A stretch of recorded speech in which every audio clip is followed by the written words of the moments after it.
Good morning, Hamida. Môre Yeah. almal. Môre stem. We are live, and welcome to Inspired Woman TV with Ruth Stuettgen. I'm your host and producer, and I'm very, very excited tonight because we are chatting with someone from my hometown. So Inspired Woman TV show is all about inspiring and uplifting and connecting women from across the world, because we can't do life on our own, right? So we inspire women, we encourage them, and we uplift them with our wisdom, with women who have walked the path before and who want to or share their experiences. And tonight's show, the Saturday Night Live show, is interviewing Dr. Eleanor Damon, and she is from the town where I also grew up. So this is a very special evening. So we've got 3 ladies and 1 gentleman tuning in, and he does not want to show his face. So I'm not quite sure why, but we'll continue without his face, and we hope that he'll still bring some wisdom to us. Okay, so Eleanor, I'm going to introduce you to the world. So Eleanor is in South Africa at the moment, and I'm in Australia. So you can see how beautiful this is, that we are actually connected via social media, via Zoom, and we're live streaming on Facebook on the Inspired Woman TV page. So Eleanor she was born at the mission station in Peniel in the Western Cape of South Africa. She trained as a teacher, and she started teaching in 1978. That was way before I was born. Are you that much older than I am? She's married to Jeffrey Damon, and she's been married to him for 41 years. And she's the mom of 3 children and a grandmother of 7. And she's also been the co-author of a few books. And in my last book, she was the compiler and also a co-author. So she's going to be talking to you about that. She loves writing essays, short stories, and poems.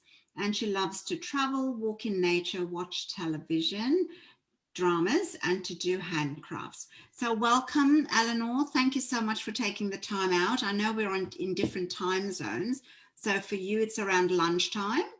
And I'm excited to hear your journey. Even though we're cousins, we're family, we don't really see each other or have contact with each other. So I'm excited to delve into what it is that you do and what it is that you would like to share with the world. Okay, so I've introduced you. What else did you want to add to that? And tell me what's important to you in your life. Well, I have been, about books since very, very early. I don't know if you remember, Ruth, that we went to the Girls' Brigade. And there, Teacher Ethelwyn would, encourage us to do tasks and write about Peniel, write about things in our lives, and do projects and crafts and tasks. And she was driven.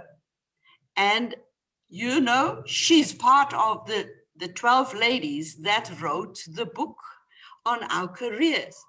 So, this idea of a book started very early.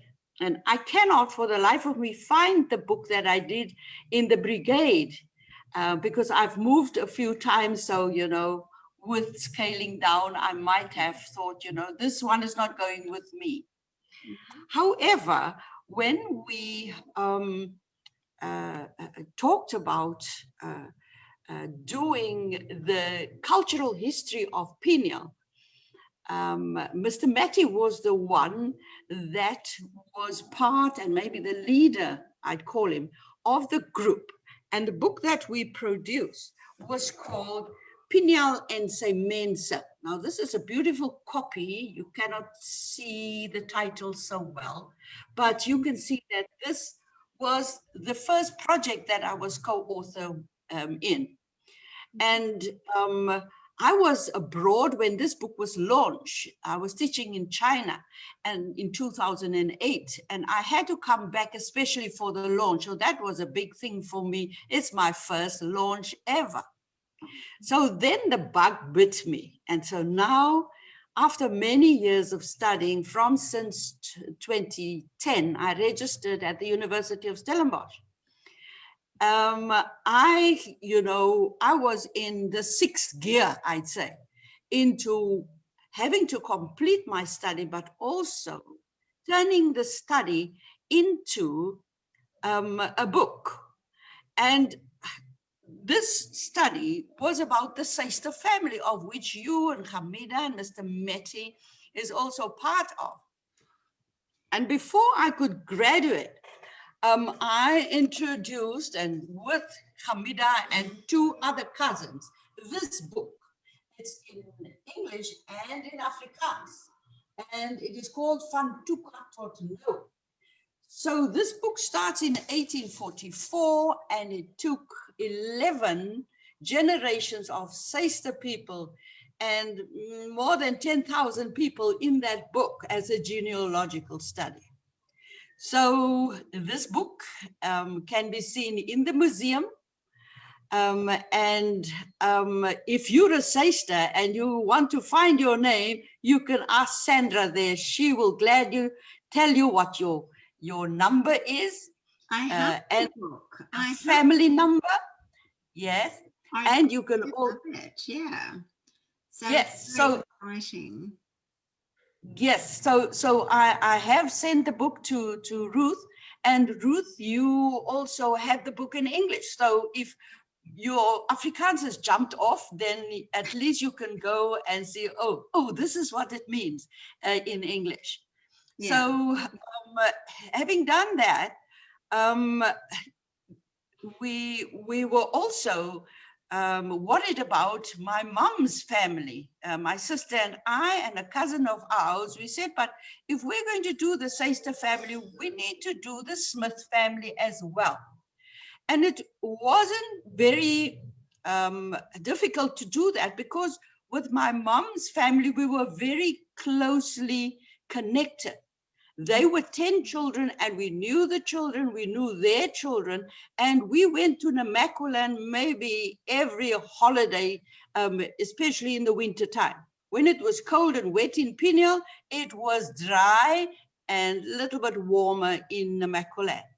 So then we produced this book, and Hamida and I and our cousin did this on our father's family, our grandfather's family, and he's called Polish Johannes Smith. So after that book, and it's like a story of books, like, books on my way, and in between comes the story. So the books highlight my timeline. And after that book, a cousin approached me at a funeral of one of my uncles that passed on, and this uncle wrote a book. He's also Polish, Jacobus Johannes. When he passed in Namibia, and this is an amazing story, of which Hamida also won a prize in the Pearson competition, writing in Afrikaans about my uncle's story. One of my cousins said, but what about the bigger Smith family? And I said, I don't really have time.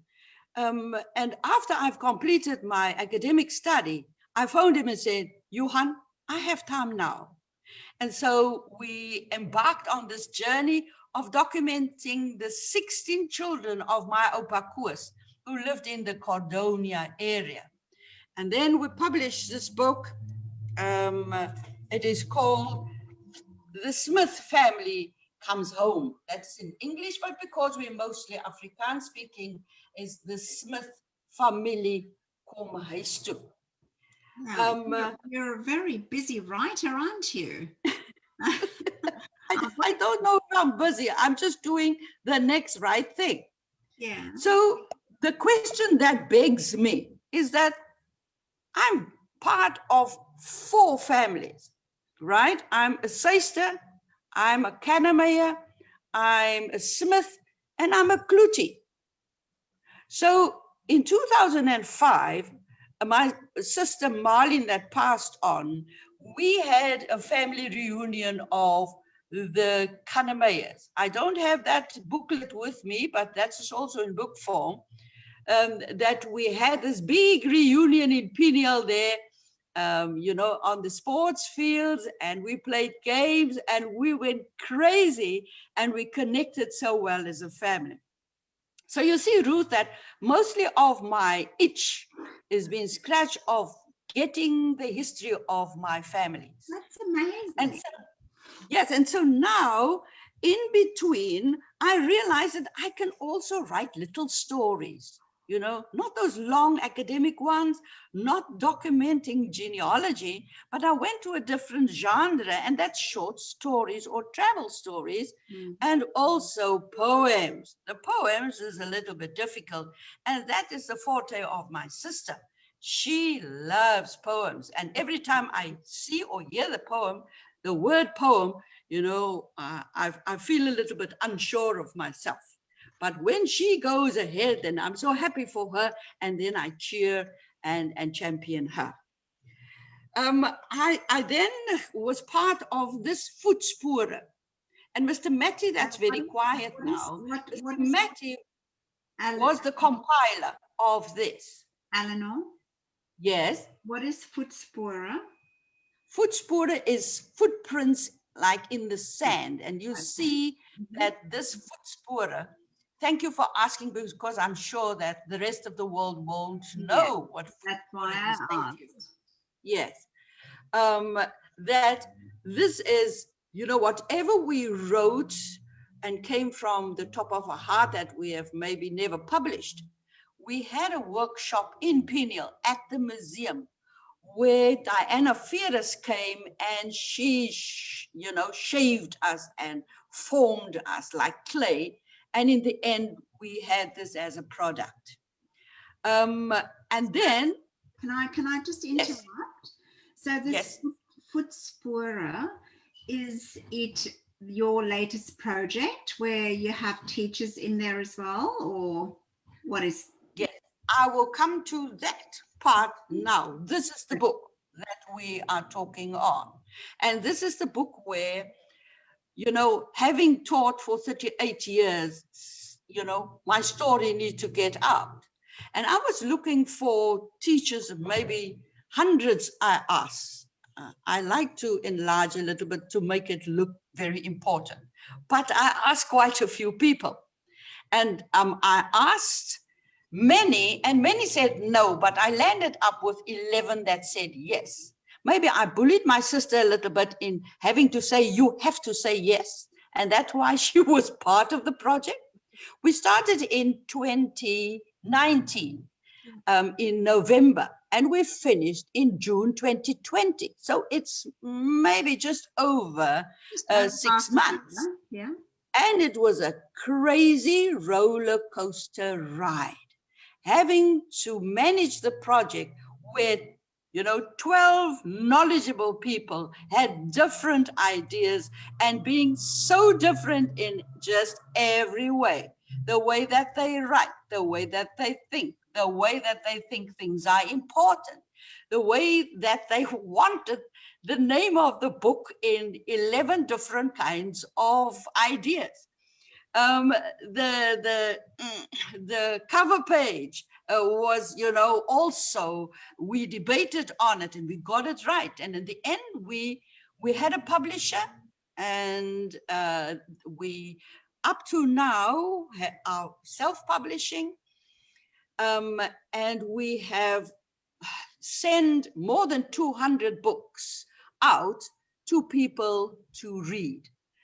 And the response of those that's reading the book is amazing. You can watch us on a page that says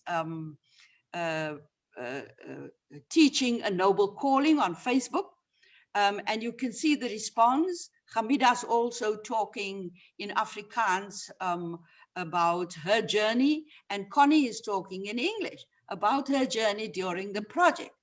And I am doing teaching practice, and everywhere I go, I see a new teacher or somebody that I know, and then I give them the book. I say, this is a book that is going to benefit you. So why am I so taken up by this book? This book spans over more than 400 years of experience in South African woman teaching. So because we are 12 women, as you know, sending our message of experience and hope and love to those people still in teaching, and maybe those who want to teach, and maybe those who are just starting off. I just want to share this little bit of experience that I had this week, where I went to a school in Cape Town in the southern suburbs. And the lady's name, she's so pretty, she's so young, she's so 22. And I gave her the book. Have you forgotten what it's like to be 22? Oh my word, she's so pretty, man. And then I gave her the book and she burst out crying.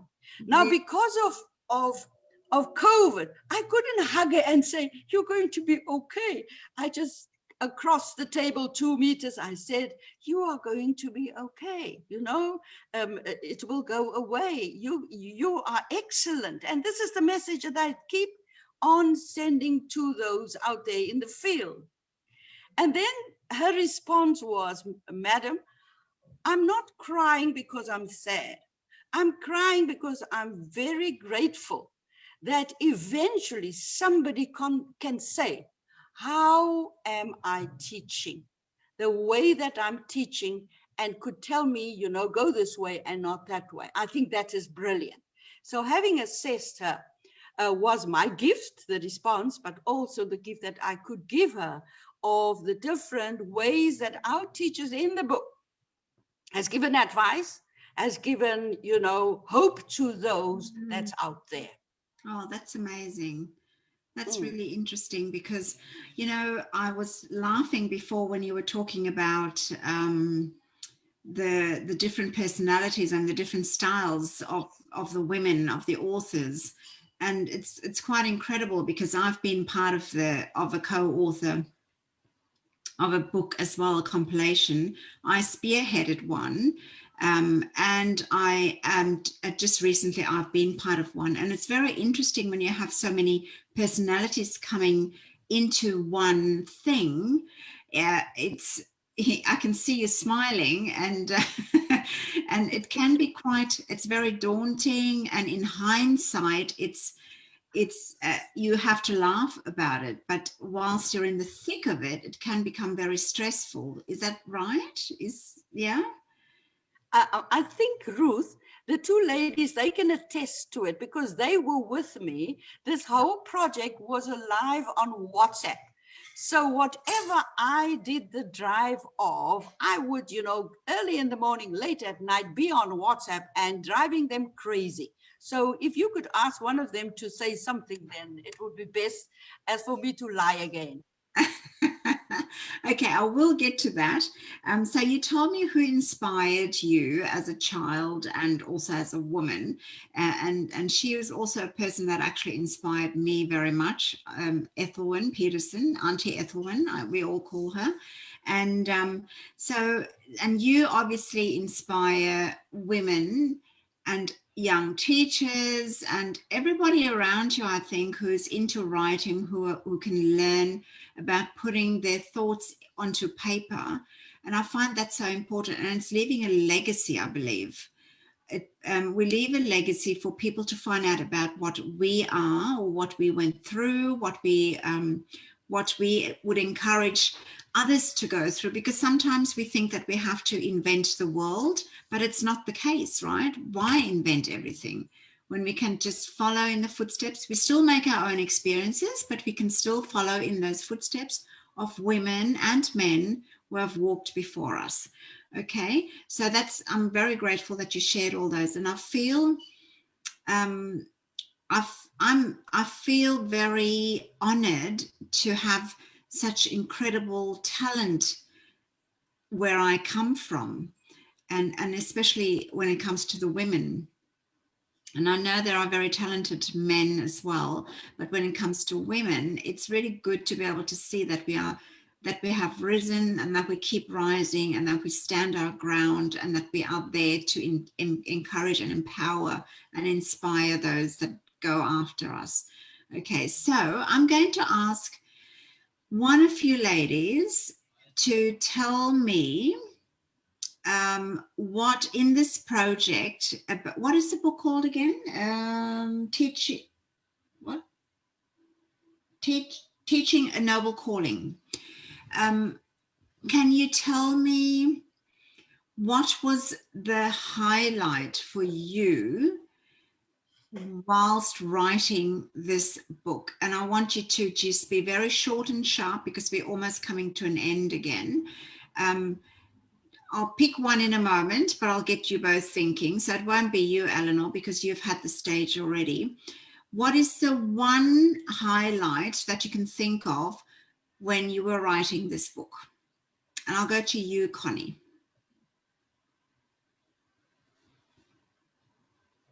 I think Connie, yes. Yeah. Okay.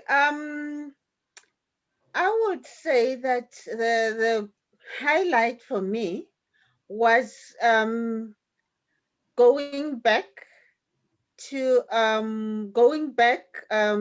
memory lane, going down memory lane, and re-experiencing a whole lot of my interactions with my students, all the challenges and how I have overcome them, and the joy of just being there with the students, both academically and emotionally, and which at that time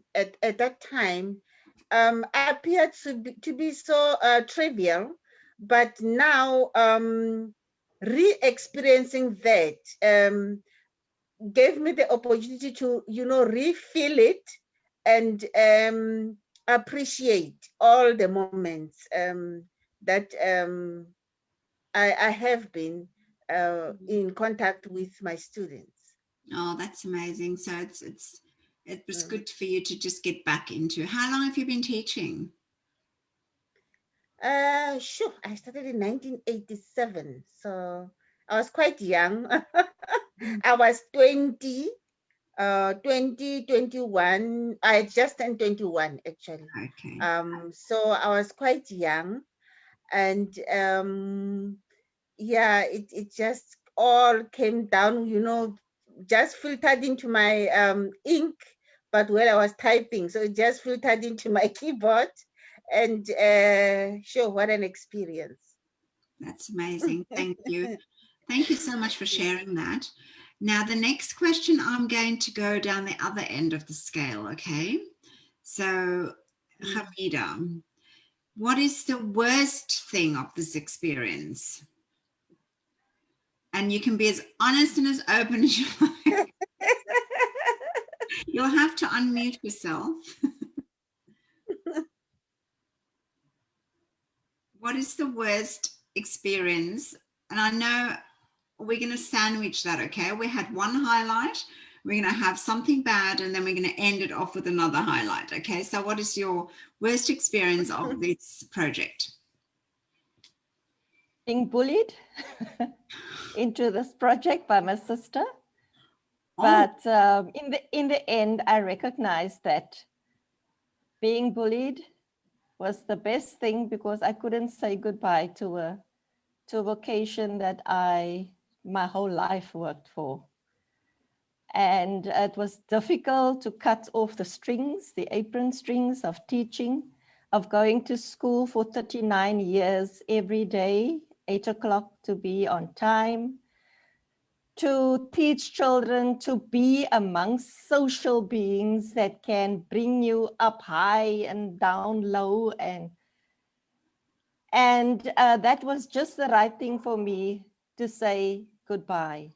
So to put it on paper and to see it, it has really passed. It is already a thing of the past. Mm-hmm. So that was actually a blessing in disguise. Mm-hmm. So yes. Okay. Good. So it was it felt bad. It was a project that you probably wouldn't have wanted to go on, but you enjoyed the process in the end. Yes. Yes. Okay. Sure.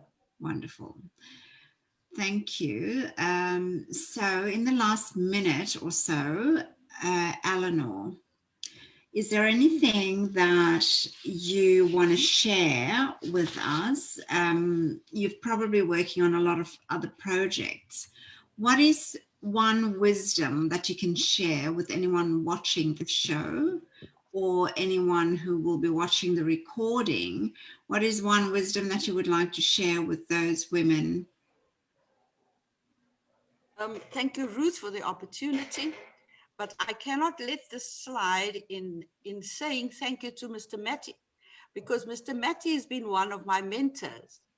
And then mentoring is one of the best scaffolds that you can have for any young teacher starting off. When I started off as a young teacher, Mr. Matty was there. When I finished and retired, Mr. Matty was there. And now, writing books, Mr. Matty is there. So this is this spirit of a person that just is egging you on, and saying, you know, you can do the best. You can go through it. And that is such an important entity in my life. My family too. My family, my husband, my children. I live for them. So having them around me is also a very plus point, because I can bounce anything off them. Sometimes they do not want to listen or they don't want to hear, but as long as that they are there, it's a comforting knowledge that, you know, that they will have this as a piece of heritage if I'm not there any longer. And my husband's niece, Ilse, is also in, and I am very happy to have her in, because I'm married into the Damon family. And being part of this brilliant family has given me the opportunity to live my life to the full. You know, I think they expect excellence as much as my own sister family wants me to be the best. And so for everybody out there, be the best that you can be. That's amazing. Thank you, Ruth. Thank you. That was well said. That's amazing. Well said. And also, you know, the importance of having someone who can mentor you, who can hold the space for you, who can encourage you to keep going, because sometimes you want to keep going or you want to do things, but you can't do it, or you feel like you know, you're at a wit's end, or you think that you're not on the right path. And if you have someone that's there to egg you on, like Eleanor said, and to hold that space for you to be the light bearer. I know you've got to bear your own light as well, carry your own lamp, but if you have someone like that, it just keeps pushing you, keeps encouraging you to be the best you can be. That's all we ask for, because then, you know, when you get to the end of your journey on this earth, you know you've given it your best shot, right? And Eleanor, when you were talking about your family, Ilse, she sent you a heart. I don't know if you saw that, but she did send you the heart. So I want to thank you so much for coming on tonight. And I've got already ideas that I can maybe chat to Hamida as well, and to Connie at a different stage, to share your journeys and your books. And I know I was actually at one of the book launches of Hamida's in South Africa when I was there last year. So that was amazing. Thank you for sharing that with me last year. It seems like a lifetime away, doesn't it? With what's happening around the world. So we've come to the end of another Saturday Night Live on Inspired Woman TV. I want to thank you, Eleanor, for coming on, for sharing your wisdom and your journey. Half an hour is definitely not enough. So thank you so much for tuning in. Stay on after I've finished the live. And I want to say thank you to those watching, or if you're watching the replay, for joining us tonight, and to find out more about what makes women tick and about how amazing they can be. And you, if you do your heart's work, if you find your passion, and if you just continue to glow and pass on your message and encourage and uplift and inspire other women, which is what we do on Inspired Woman TV. My name is Ruth Stuettgen. I'm the host and producer of Inspired Woman TV. If you would like to be interviewed here, please send me a message at InspiredWomanTV.com. I'm also a coach, an author, and a speaker, and I invite you into my world. If you'd like to have a chat, please get in touch with me on my website. Thank you so much for being here, and have a great evening, have a great day wherever you are in the world. Sending you lots of love and a big hug. Bye for now. Bye. You can say goodbye, lady. Thanks for having us. Bye-bye, everybody. Stay on. I'm going to just end the live stream.